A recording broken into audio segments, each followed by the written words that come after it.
Hello guys, नमस्ते। अहिले चाहिँ म यहाँ चट्नी अचार चाख्न आँटेको है।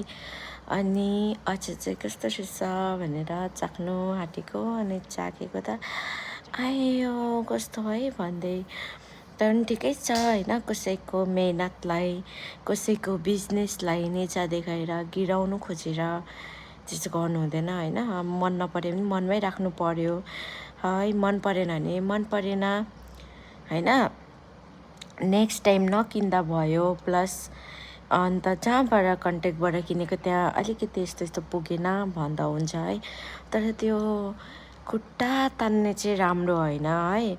त्यो दुनियाँलाई देखाएर त्यो भिडियो लाएर छि छि छि मिठो भएन यस्तो चाहिँ भन्नु हुँदैन है। सो सबैले एकअर्कालाई सपोर्ट गरेर अघि बढ्नुपर्छ।